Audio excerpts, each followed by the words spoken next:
Hello and welcome back to the Black Comics Universe live event hosted by Peep Game Comix, the digital store supporting creators of color and the newly launched streaming platform, The Experience. I am Victor Dandridge, the hardest working man in comics. Y'all, okay, if I'm not mistaken, this is the last panel of the day, and this is the one. Like this is like everything that has gone on before has been a great intro, a great build up to get y'all hyped, get y'all ready for this conversation. Oh my God, I'm so hyped. I'm so amped up. It's ridiculous. It's an absolute honor. If Experience was currency, he'd be one of the wealthiest men in comics. Ladies and gentlemen, make some noise for Mr. Joe Illidge. Come on. Hello. Hey, everyone. Victor, a pleasure to be here with you. Sir. No, the pleasure is absolutely mine. First and foremost, though, because I know that, 2020 and COVID was crazy. You, sir, were directly afflicted. How are you doing? Thank you. My wife and I are in good health. Good. And, we just continue to really try to live a healthy lifestyle, try to exercise more, take a lot of natural supplements, take the proper precautions. Mm-hmm. But, listen, we're still here and a lot of people are not.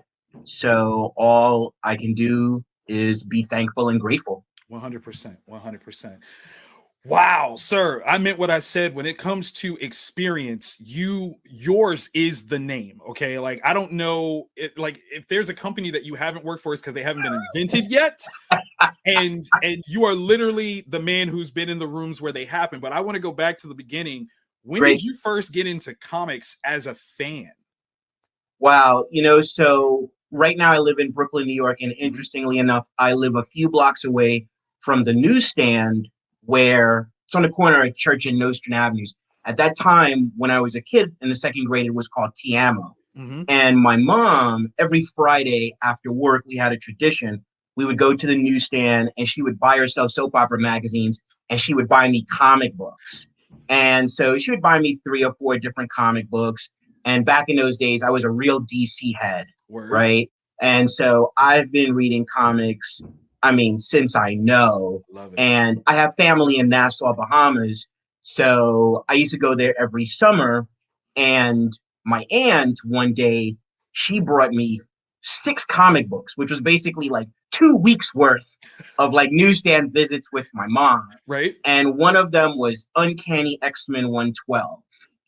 And, if you're a Black kid, like once you encounter the X-Men, yes, there's no turning back. And I became a Marvel kid from that point. Wow. That X-Men was it. Okay. Right. And when I was a kid, like real talk, people were saying like DC stood for dumb comics. I swear, right? Disrespectful. So, Hold up. I know. So like I said, I would go back and forth between the companies, but really it's been with me all my life. That's amazing. And I love that. And again, your story career shows that you have the love of the medium as a whole. Did you always know what you wanted to do in comics, or has that perception kind of changed? Did you start off, wanting to do artwork, wanting to write? Where did you start with that side? I've been drawing ever since I was a kid. 2 of my favorite artists growing up were George Perez and John Byrne. Yes. So I did have the original ambition to be a comic book artist. I went to both the High School of Art and Design and School of Visual Arts here in New York. And I have the ability to draw from observation, but not from imagination. And after I graduated out of college, I had a really sobering conversation with a friend. And he made me realize that I did not have a future as an artist. But what I did love was the word. and the power of word and the power of story.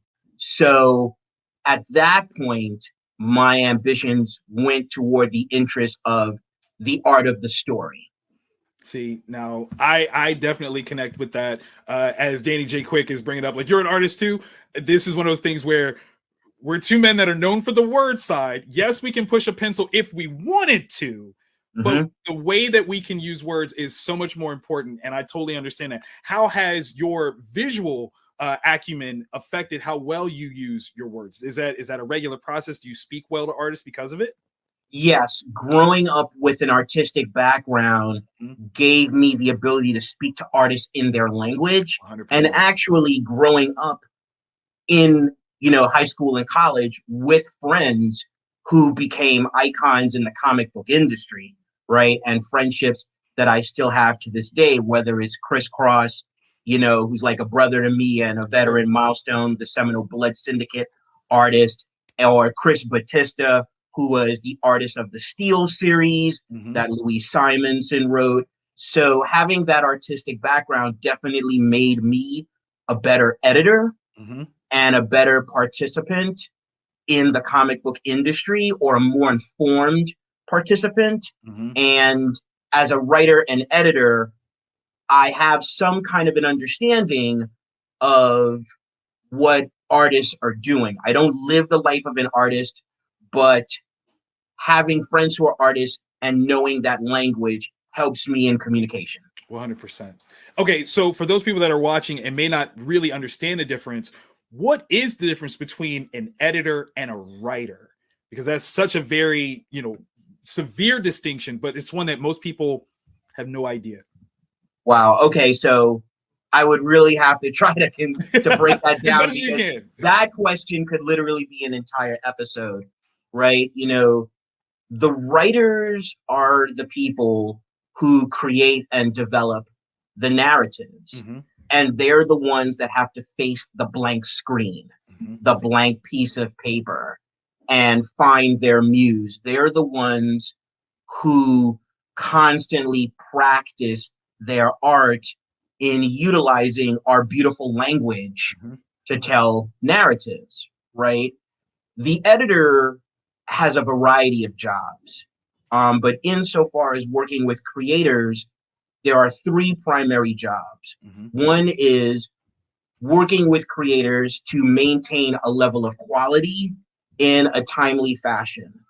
Secondly, to be a form of support, because what a lot of people don't think about when they buy these comic books and graphic novels is that artists live mostly solitary lives. So this kind of life that we're living because of the pandemic, that's what artists have been doing for decades. They have been at home at the table, and when we're out in corporate America and we're talking at the water cooler about the latest MCU film, they're home at the table doing the work. So the editor is a kind of support partner in that way. And the third thing, which is really crucial, is the editor's job is to elevate the creators. The editor's job is to be a partner and ally to the creators to make them the best creators that they can be, whether it's a writer, a penciler, inker, colorist, letterer, because every participant is a storyteller.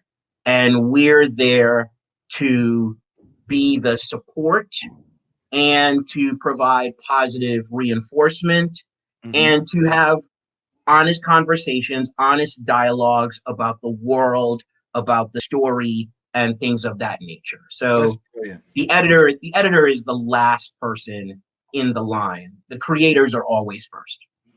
Well said. Very well said. And I think that is definitely something that so few people fully understand. And so the relationship, they don't really know how to cultivate, work within, or anything like that. In a lot of ways, you sound like a parent. You're a parent that has to gird your grown children to make sure that they can handle what they're supposed to do, but still give them the room to do it, but still make sure that they do it well. Well, that's an interesting analogy, because another way in which an editor is a parent is if you're working for a company, right, and you're dealing with corporate-owned intellectual properties, you're a caretaker, right? So it's funny when I talk on Twitter and I'll say something like, "Oh, Cassandra Cain is my niece. I consider myself one of her early uncles because I was there when, Right. Cassie was born." And so my job is to take care of Cassie, Right. right, as an idea so that she can be in enough good health that you can pass the baton for someone else to take care of her. So in that way, the ideas are children too. Right. And so for a time, you are a parent. I love that. I love that. Okay, so walk us through where you went from being a fan to a practitioner of comics. What was that like? What was the environment like, and how has that changed in the years since? Sure. So, my big change came, it was early 1993. Mm-hmm. I was unemployed. Um, I was a time in which I did not have purpose. And I walked into a newsstand and I saw, you see all the Marvel and DC comics, of course. And then I saw this one comic called Icon, Mm-hmm. and it was Icon #2. And it had Icon and Rocket, and they were fighting these SWAT cops, and it had the line, "Stop, do not hop on cop." And that moment changed my life. That validation changed my perception of what was possible because, I grew up in the 80s and the 70s, Right. and being a black geek, that was not good. Say that That again. was that. Come on now, say it again because Listen, you no, earned that, no, baby. Come no, on. real man, real man. I had Right. my friends in high school say, "Joe, there's no way you're going to get any sex if you keep talking about these comic books." Like, seriously, right? It wasn't fun. I would Right. have to go home on a train and I would have to hide my comic books in my math books. Okay. God bless us that we're now in a world in which everyone knows the name Thanos, but Yes. that's not what it was like for me growing up.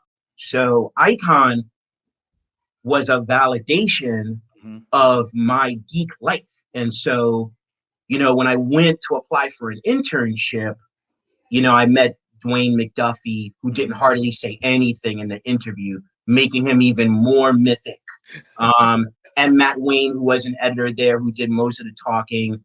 My friend Jason Scott Jones, who's now a television producer, he was an intern, and he had told me about the internship. But in those days, I didn't believe in working for free, so I was like, "That's not a proposition that Right. I can subscribe to." But when I saw Icon, I knew that history was going to be made by the publisher of Icon, Mhm. and I wanted to be there, right? I wanted purpose. And I blew the interview to hell, bro. Because, I grew up with comic books. So, like, I had a chip on both shoulders Right. rolling up into the milestone offices, right? But then Jason, stood up for me and said, "I think he'll be a good fit." They gave me a shot, and I worked there for 3 months, and it was amazing. It was like a staff of people of color, people from different backgrounds, Right. women, men, a company owned by 4 black men with this universe of stories that spoke to our life, right? And that's when it became real. Right. Like this is possible, yeah. And so after 3 months, because in those days, um, the New York transit system wasn't a two fare zone, it was a one fare zone. You didn't have a Right. Metro card allowing you to transfer, right? So I was losing money every day I was going to Milestone because I lived in a Right. two fare zone, yeah. And but for the experience, it was worth it. But then, after 3 months, I went to the office of Derek Dingle, the president, and I said, "Listen, I'm really grateful for everything that you all have done for me here and what I've learned, but I've got to go back out in the world and try to get a job." And he said he understood. And I went to lunch and I came back and he offered me a part-time job. That's awesome. And That's that awesome. and that was the beginning. Oh my God. Listen, that is such the perfect story of being the fan to elevate into the practitioner and to recognize that there was history being made. The biggest thing that immediately comes to my mind with that is, at what point did you realize that you were a part of that history being made, not as an observer but an actual hand in it? what was it that you did where you go, oh snap, I'm a part of this now? You know, it's wild. It's being at Milestone and the experiences there. Mm-hmm. I remember the day that Quincy Jones came to visit the offices. And Quincy Jones is physically shorter than me, but obviously he is a giant. Of course. In our society, right? In what we call humanity. Mm-hmm. And meeting him and shaking his hand, I knew then that this was something truly special that was going to make a difference. And even you, but the thing is, at the time, mm-hmm. you don't see forward 20 years. You don't know. Right. So I didn't know there was going to be a Static Shock cartoon that was going to change the lives of 2 generations of people. Right. You know, I didn't know I would ever get to work on Batman, but I did. I was the first Black editor in the Batman editorial department, mm-hmm. right? Mm-hmm. And at the time, it was the work. It was all about the work. But I'll tell you a moment that I had. It was New York Comic Con 2016 mm-hmm. and October, and I was a member of Lion Forge, and we had a big panel, and I was on the stage with Desiree Rodriguez, who was the assistant editor, and we officially announced the Catalyst Prime imprint. Mm-hmm. And after that, this guy came up to me in the audience, from the audience, and he drew a picture of the Cassandra Cain Batgirl, and he said, "This is for you." He said, because this was the first character in which I saw myself. This was the first character that made an impact on me. Mm-hmm. And there's no way I could have known in 1999, working on No Man's Land, right, that 2 decades later, I was going to meet a young man who was going to say something like that to me. I have had conversations with people who are artisans in entertainment. I had someone say to me, Static changed the direction of me and my brother's life. Wow. And you know, that's touching. It's really yes, of touching. course. And it's an honor to have been a part of that. Absolutely. And I think you've wielded that responsibility very well. You are accessible, which is not necessarily something that other, we'll call them innovators of other industries, particularly people of color, have maintained. You have allowed people to not only see your moves within the industry, but then be able to ask you about it. Like, how did you do this? Or why did you do this? What was it that let you know that was the move to make? Not to remain mysterious, but to be as forthcoming with your cookbook so that others can grow. Wow, that's a really good question, and really thank you for your kind words. I think it was when we were developing Catalyst Prime, and when I was working with all the creators and developing the line, mm-hmm. and I came back to comics because Dwayne McDuffie died, mm-hmm. and after I mourned him, I knew that the comic book industry, or the American comic book industry, was just going to close up around the vacuum of his death, right, and not continue the work of Milestone to the degree that Milestone did. mm-hmm. I knew it was going to happen, and I saw it happening. So I realized that I had the responsibility to come back to comics and continue his work.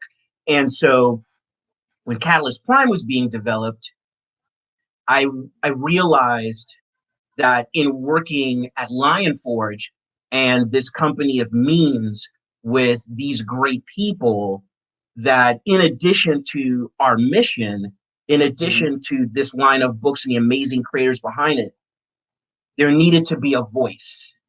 The same way Stan Lee was the voice of Marvel. There needed to be someone that people could talk to, right?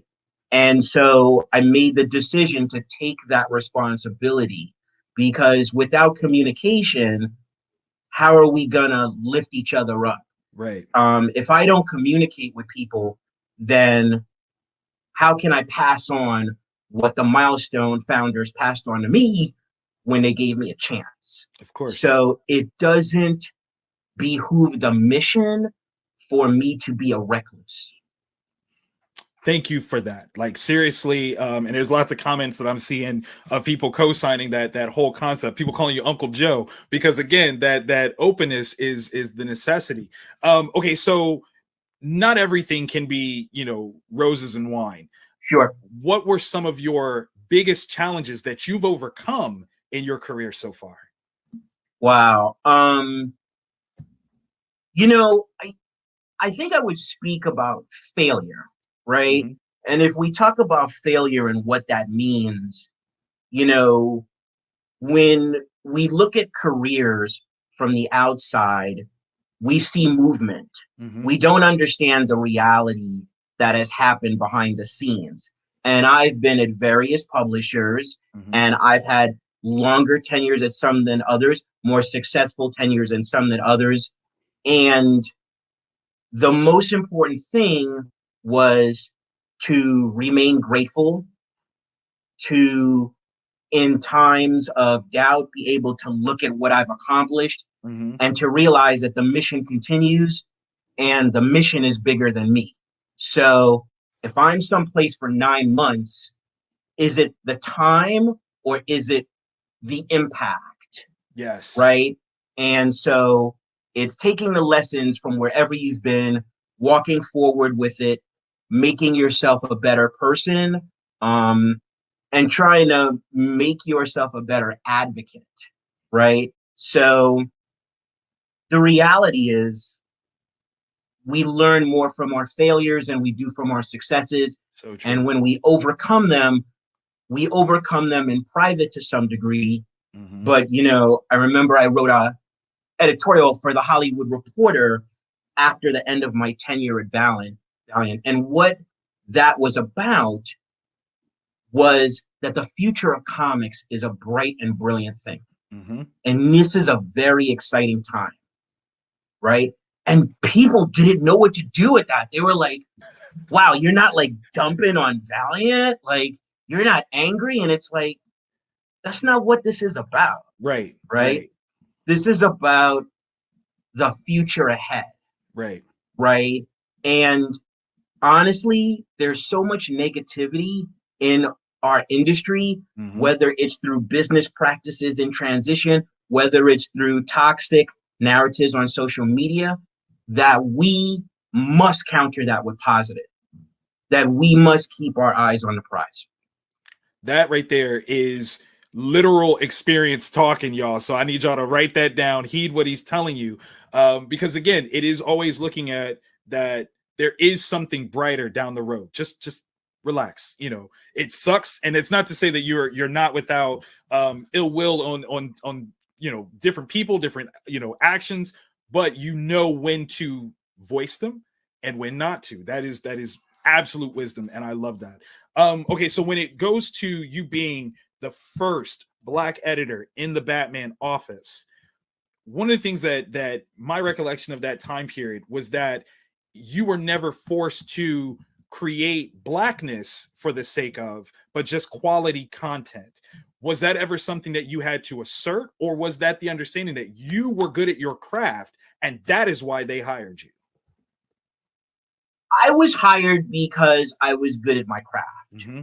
That's not to say that there weren't people on the floor that doubted that. Mm. And I remember there was a time where I was talking to two colleagues, one of whom was a senior editor, Mm-hmm. and we were talking about comic book covers.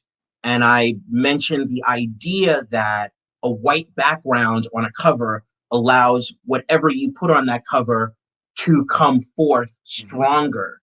And the senior editor gave me a look like he was surprised that this observation was coming out of my mouth. But what he did not understand is that I was a student of Dwayne McDuffie, Mm-hmm. who's one of the best editors that ever hit the American comic book industry. So I'm walking in there with knowledge. And listen, this is corporate America. So you are being put into positions on a regular basis where you have to prove yourself. You are encountering racism that is both overt and insidious, but you have to do the work. You have to do quality work. And so that's what I was focused on, the quality work, the representation of people within the books. And listen, I'll be perfectly honest with you. I did position myself to be a kind of sojourner truth in DC Comics, and I brought talented Black people into the Bat office, right? And they were talented, right? So that whenever anybody looked at their work, they could not question the talent. And if they did question the talent, then that was about a different kind of a subtext. Yep. Right? So that's the thing. Quality endures. That's something that a friend of mine, Irene Bradish, told me. She said, gimmicks don't last, quality endures. I never forgot that. That is well said. Very well said. So with that in mind, is there a project that stands out as something that you are the most proud of? Wow. I mean, that's right. Pick between the babies. That's kind of like, between the babies. What are we going to do? Picking your children. I will. Okay, so there's two that come to mind immediately. I am very proud of the Catalyst Prime line. As well, you should be. You know, in a historical sense, we kept the seat warm for the relaunch of Milestone. In a spiritual sense, it was the 21st century successor of the 20th century iteration of Milestone. It gave the world new heroes. It was an imprint of quality. It reflected our world, and it allowed a lot of people to be paid to do stellar work, right? And it was something that a lot of people considered impossible, but we did it, right? And now it's in Gail Simone's hands. So again, it's kind of like Cassie Kane, right? You take care of them, you nurture them, you pass them on, and hopefully they grow. So I'm very proud of that. And I'm very proud of my run as an editor on the Birds of Prey title. Those characters, Babs and Dinah, you know, really became important to me. Babs, you know, Barbara Gordon being this intellectual, humane person who's a wheelchair user, a wheelchair user and a martial artist. That's right. She was trained by Richard Dragon and is expertly adept at using eskrima sticks. And, you know, Dinah Lance, the daughter of the first Black Canary, someone who every morning she gets up and she's dedicated to saving life, right? So those two experiences are experiences that I would say are kind of like shining stars in my career at this point. I definitely agree with that. And I love that in that regard, some of it is newer work, some of it is older work. There's been tons of things in between, but I love that there's that expanse there. And with that in mind, is there a place where if you could go back retrospectively, you would have done something different and you know what it is that you would have done? Anywhere in your career, one, two things, what have you? You know, there are a number of things, right? But here's two truths, right? Number one, I believe that we will never develop time travel technology because if we get that technology, we're going to destroy the human experience as we understand it. We evolve through our mistakes. We evolve because we don't get to go back. You've got to own that. And what are you going to do with it? Are you going to own it and be a better person? You know, if you get to erase it, then you don't have to own it, right? So that's one. And number two, what I've discovered is sometimes what seems like a bad thing is a windfall in disguise, right? So sometimes you think, oh, you know, if I had made that decision, I would have ended up there. But then 15 years later, you find out, oh man, I dodged a bullet by not being there. There are bullets that fly for decades. and you dodge them because you went left when you thought you should have went right. Right. So in that regard, I don't want to take back anything. I want to own everything Mm-hmm. because that is how I become a better participant. Absolutely. Absolutely. The work that you've done in the mainstream market has informed what is really possible in the Black independent market. I am a bastion of that. How do you see where that has progressed over, we'll say, the last 10 years of Black indie comics, and how successful they have been from other iterations of Black indie comics? And where do you think it can go from here in the immediate future? Part of the evolution I've seen in Black independent comics is they're not necessarily reactions to the existing system, Mm-hmm. right? It's not necessarily my version of that character. Mm-hmm.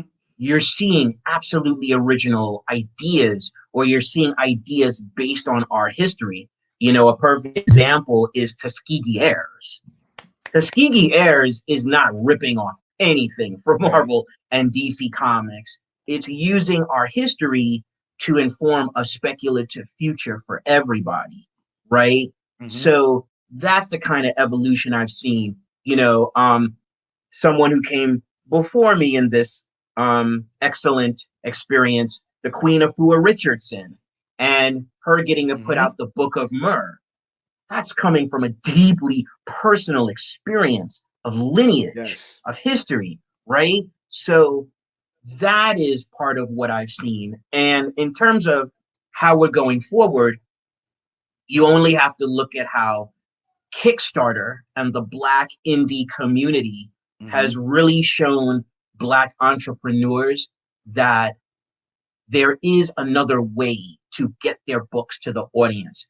That if an organization decides that they don't have the selling power to be part of that track, there are other tracks.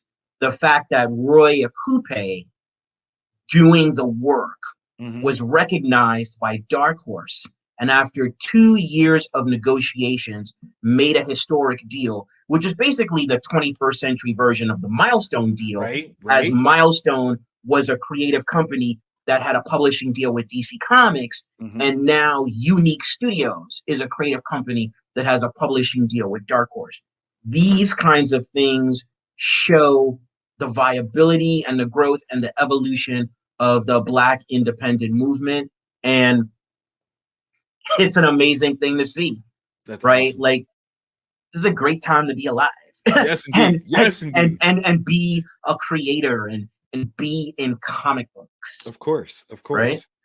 So, is there any intention from you to launch a creator owned anything, whether that's an imprint, a specific title? Is that something that you're looking at? 100%. Oh my goodness. Okay. 100%. There Everybody's is a excited for that. graphic novel in development now at First Second, Okay. um, co-written and co-developed by myself and Sean Marnbro, which takes place during the Harlem Renaissance. We've seen some of the art for that. It looks absolutely amazing. Awesome. So that will be out at some point in the future, and it will really be a testament to the the tenacity Mm-hmm. of Black people and the power of the art that we create, right? I love that. There are various people that I'm speaking to about developing creator-owned projects. Mm-hmm. And so that's something that I'll be looking at as well. And one thing that I'll try to do is not replicate what has been done, to Mm-hmm. see if somehow I can contribute something that is a distinctive contributor, right? I like that. Like, someone has asked me, "Hey, do you want to create your own superhero universe?" And the answer is no. I don't want to create my own superhero universe. Right. Um, I do want to create some stories that, after this is all said and done, and I'm gone from the industry, or I'm gone from this mortal coil, that can still impact someone positively. Wonderful. I do think that your start to that is right over your shoulder. This is a beautiful little book here. If we can talk about that guidebook. Yeah, yeah, Yeah, yeah. yeah, yeah, yeah, yeah. The little access guide Yeah, there. let's You know, talk about another this. little baby there. Yes, yes. Yeah. Let's talk about this because what you are doing is again using your voice, which is phenomenal and loud. Okay, that's so important to shed light on others. What inspired that? So, I have two local comic book stores here. I'm equidistant between both of them. One is Bulletproof Comics Hmm. by the Flatbush Junction. The other one is Anyone Comics. Anyone Comics has been around for 4 years. The owner is a friend of mine. His name is Demetrios Fragiskatos. And one time we were Facebook DMing, and he just said, "Hey, I got this crazy idea. What would you think about a green book for comics?" Come on, that's and awesome, I was like, tell me more. right? Let's go. I'm in. I'm in. And so then we had lunch one day, like a month later, and he was inspired by, the Safe Negro Travel Guide in Hmm. Lovecraft Country, Hmm. which is, of course, inspired, by the Negro Motorist Right. Travel Guide, that helped people like us stay alive and navigate during the Jim Crow era. Hmm. And he wanted to bridge the gap between the consumer and the comic book industry. Hmm. There are so many people that want the stories that the community are making, but they don't know that the distance between them and the stories is this. Exactly. So they needed something to be the gateway. For myself, on top of that, there was an aspect of the safe space, Hmm. right? If we're talking about the analogy to the travel guide, I remember when I worked at Lion Forge and we went to a retailer event, a retailer summit, and we had an opportunity to speak to different groups of retailers and Hmm. talk about the Catalyst Prime line. And my colleague was giving out cards, business cards, and he gave one of his cards to this retailer, and this retailer took his business card and picked his teeth with it right in front of us. Right We're in front hands of us. thrown. We're hands thrown because I think that's fair. If a Well, punch gets, listen. I Here's a reality. Our ancestors have suffered much worse you're indignity not than wrong. that, You're not wrong. and there is a time to speak and a time to remain silent. So Hmm. that was one that always went in the database, Hmm. right?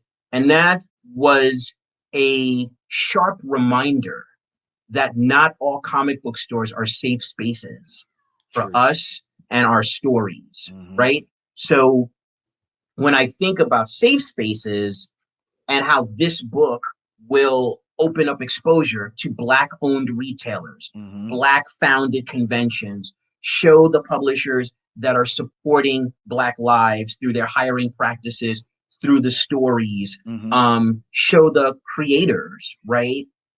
That is when it really crystallized for me, when I really thought about the safe spaces. So then I became a part of it. And then the third member, another milestone alumni, he's a journalist and a designer. His name is George Carmona the third. Hmm. And the three of us came together and we worked on this for 4 months, like in some crazy thing called spare time, which no one really has, Right. and through the holidays sometimes. But you know, putting this together, it was really, again, it's a continuing of the mission, Of course. right? Of course. And part of what it does, not that this was the primary goal, is that it eliminates the excuses. It eliminates the excuses for publishers to not hire Black people Hmm. because they cannot find us, Right. Right. right? This is the means through which you can find us now, There you go. right? And I expect to see movement towards more egalitarian hiring practices in the future as a Hmm. result of this.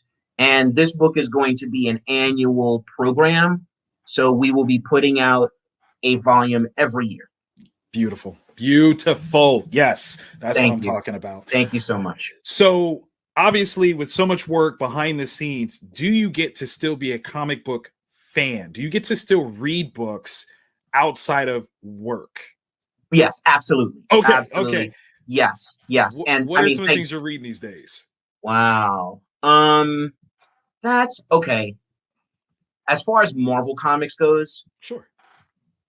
The Immortal Okay, Hulk okay. is honestly one Yeah. of the best monthly comic books they're putting out. And this Mhm. is not opinion. This is fact. It is. Right? What Jonathan Hickman and the team of creators have accomplished with the X-Men line Mhm. is certainly innovative step in the right direction, Mhm. right? Um, Insofar as DC Comics, I've checked out a few Future State books here and there. Mhm. I have to say that Future State Aquaman is stellar, Mhm. is an absolutely stellar comic book that gets you in the feels. Um, in terms of the indie realm, excellence. You can't love comics and not be Say reading that. Say that. excellence. You Yeah. cannot, Yeah. right? Because excellence is a story about fathers and sons, Mhm. and it's a story about Black magnanimity. Mm. The idea that you must use your powers to help a society and help people that don't respect you, Mhm. that wish you dead, and consider you lesser than human. Mhm. That no matter how much we're beaten down, we get back up and still offer our gifts and still put them in service of humanity. That level of magnanimity is at the core of the story of excellence, Absolutely. you Absolutely. know? Beautifully rendered, greatly told, fantastic. I love It's yeah. it's quality on every level, Every every level. level. Yeah. And the design is amazing, Yes. Yes, it right? is. Yes, it So is. props to those brothers and Yeah. all Black creative team. Yeah? Yes, yes. From writer, colorist, letterer, everybody. Yeah, yeah, yeah. Absolutely. Color Absolutely. all across the board. Yeah, It's wonderful. that's awesome. That's awesome. Okay, so here's another controversial question for you. Oh, If come on, I man. It's gotta Black give it, I Comics gotta do it, I Universe. gotta do it, We I can gotta handle do the controversy. Let's go. it. Okay, okay. So you're building your Mount Rushmore of comic creators. Yes. Is there a separation between writers and artists, or is it just a collective four that you would definitely put up there as your Mount Rushmore? It's a collective four. Okay, who are they? Dwayne McDuffie, Dennis Mhm. Cowan, Michael Davis, and Christopher Priest. That's Gods, my Mount Rushmore. gods. I love it. I love it. I Yep. absolutely love it. And your relationship with them has got in so many different ways. These men are inspirational, but you getting to work with them in many different capacities. What is that like to know essentially your idols and be able to have that experience under them? What has that been like? It's been a gift. I'm blessed. I mean, I was born in 1969. I'm 51 years old, right? Hey, You couldn't have you couldn't have told me that I would have gotten to do this. You couldn't have buddy. told me that, you know, a Black kid growing up in the 70s, laughed at and snickered at and bullied would get to operate in the realm of imagination, right? I mean, Mhm. in a metaphorical sense, I've been to the stars, Of course, of course. Oh my god. In a literal, and this is all beautiful. yes. And so um yeah, it's been a blessing. I'm thankful to all four of them, those who are with us and those who are not. Hmm. And so the job is to pay it forward, Of course. Of course. right? And so, yeah, that's why those four gentlemen, and obviously, and you say Mount Rushmore, and it's only four people. Obviously, our sky is full of stars, Of course. right? So I don't mean to diminish anyone, relegate them to a second position, but what those four did, it would not be an overstatement to say that they changed the course of our civilization, that Hmm. what they put forth has impacted lives, it's impacted entertainment, it's Hmm. impacted culture, and it's impacted people. and it will continue to do that. Without question. So that is why them. I love that. I love that. We got the question asked, can we put some links, some web links to some of the content that you're talking about? So the guidebook and all of that. Can we put links into the discussion? Sure. Yeah, guys, jump in that. Do that. Yep. Do that right now. Yep. Keith and Jones asked a great question. Has COVID put anything in perspective for you? Has it changed anything of how you view life or what your goals are? Yes. So two things. One is my mother is Christian. So I grew up with a basic relationship with and belief in an almighty creator. I don't believe the almighty creator is an old white man, but I know there is a God. And when I was sick, God and I had some conversations. I get that. Right? So that's one thing. And what that led to was the second thing is that I'm not going to live a day where my anger outweighs my gratitude. Right? And I wake up every morning with gratitude. And even if the day doesn't start good, I'm going to make sure it ends good. And I always wake up and say, okay, what can I do today? Right? So it was a reconnection with the creator, and that gratitude must be the dominant emotional engine through which to navigate any given day. That is beyond a jewel. That is literal treasure. And throughout this whole conversation, you have literally shared things that have cemented my own mission in life now is to be you when I grow up. Like that's a bottom line. That is a you're very kind. Thank you so much. Nah, Joe, I'm trying to tell you, like this is the thing, because it is one thing to create excellently. It's another thing to invoke excellence in other people.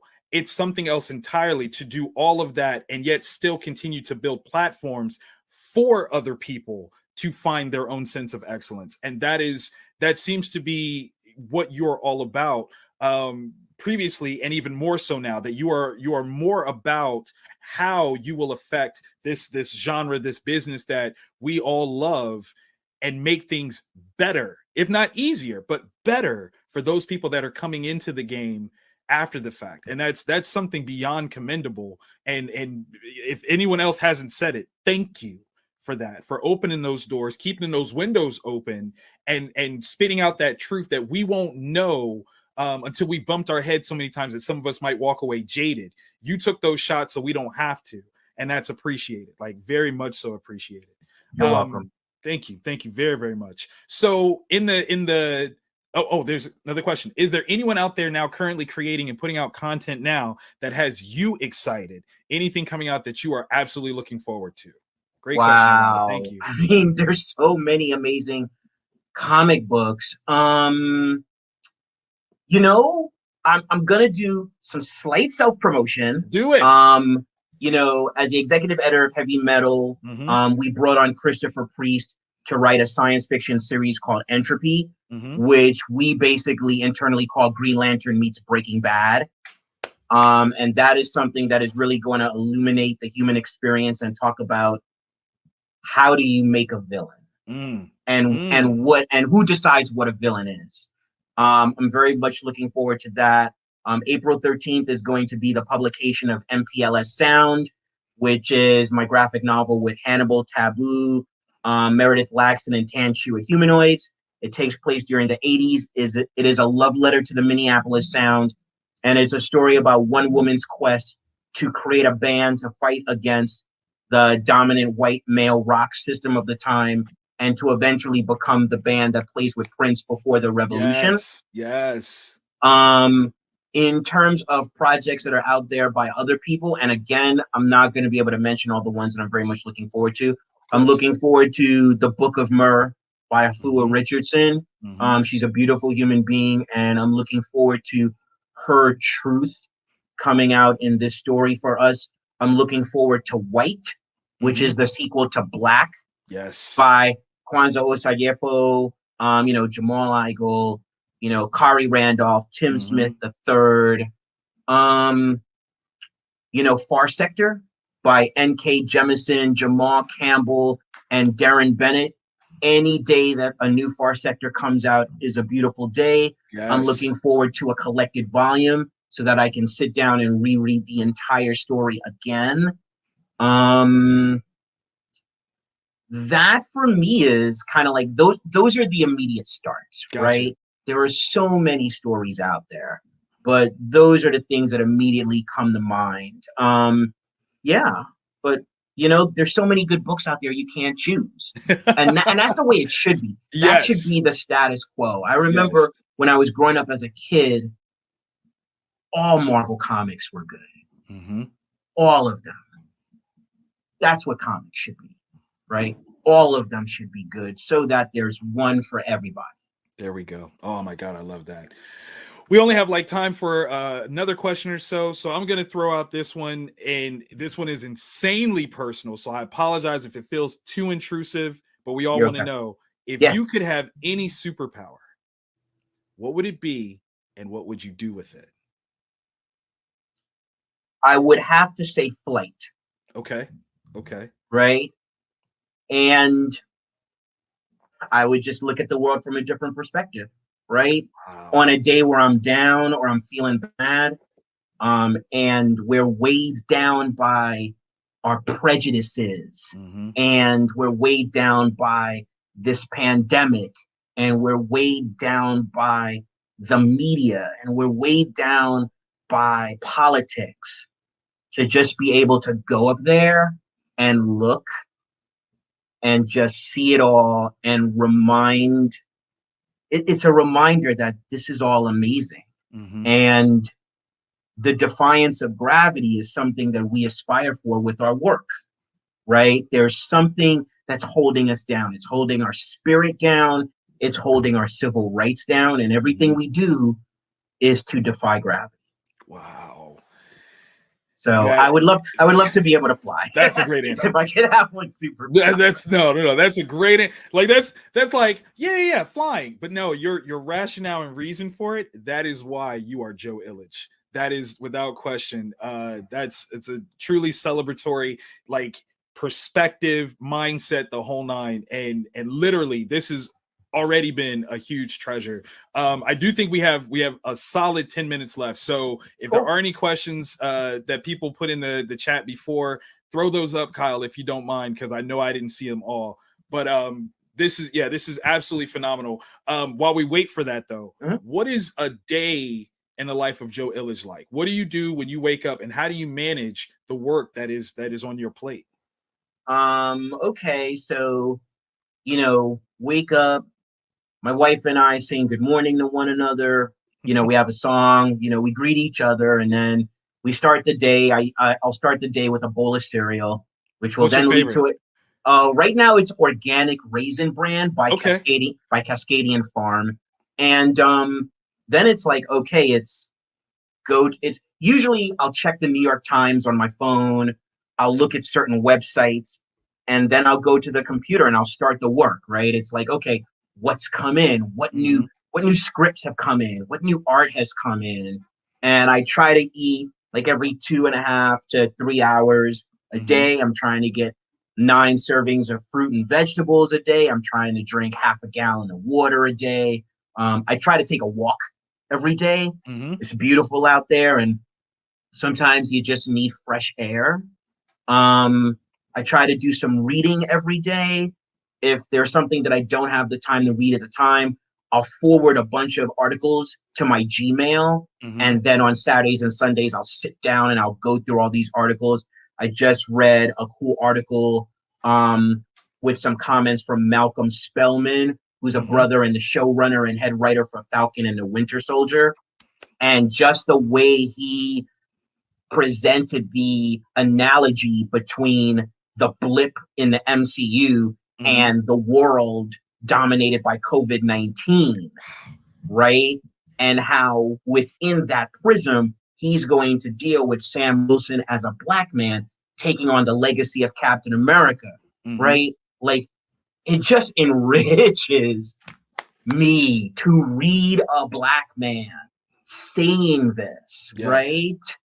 So yeah, that's what an average day is for me. And then, my wife and I always, go to bed and we'll watch something at night, some comedy. Last night it was Dave Chappelle. For a while it was BoJack Horseman, but BoJack Horseman got Okay. a little too depressing for her. But It really goes yeah, there. yeah, I was gonna say, yeah. Yeah, but it's usually like a 16-hour day. Mhm. And again, I start the day with gratitude. I end the day thankful and hoping that I'll wake up the next day. Man, that's a wonderful, wonderful recipe formula for a very happy life. And Joe, seriously, thank you so very much for spending this time with us, sharing your insights, your wisdom, your stories. This has been an absolute, absolute honor. It didn't look like anything else came through, so I'm gonna just go ahead and let us roll that out. Oh, Mike Watson said he got that Black Comics Returns in the back. You already know. You already know. That's right. Yep. Again, another great resource for showcasing Black talent in the American comic book system. It's beautiful. All the work 100%. to uplift us. John Jennings and Damian Duffy have been doing the good work for years. I was honored to have the opportunity to write an essay in the book, and in that essay, I talked about Black people navigating corporate spaces, and that whenever we're able to penetrate the wall, we have to reach our arm back, pull somebody in, right? That is the way. So yeah, that's a great book. Love it. Oh my God. That's again an absolute pleasure, sir. Thank you so very much. Folks, y'all should be following Joe on all forms of social media. If you're not, I don't know what you're on social media for. You're not using it right. Get on your grind and follow this man. Learn from the master, because he's been there, he's done it, and he's willing to share. Once again, I got to give a big shout out to Peep Game Comix for bringing us together, the experience as a platform for hosting this. This has been a great time. I'm Victor Dandridge, the hardest working man in comics. Although listening to you, I might have to not say that no more. Like, you the one person I've been like, I'm the hardest working man in comics, unless is he in the room? No? Okay, well then I can say that. But if he's in the room, second hardest working man in comics, I would gladly take that step down. You guys have a great time. Thanks so much, Victor. Much appreciated. You guys have a great one. We'll see you guys tomorrow.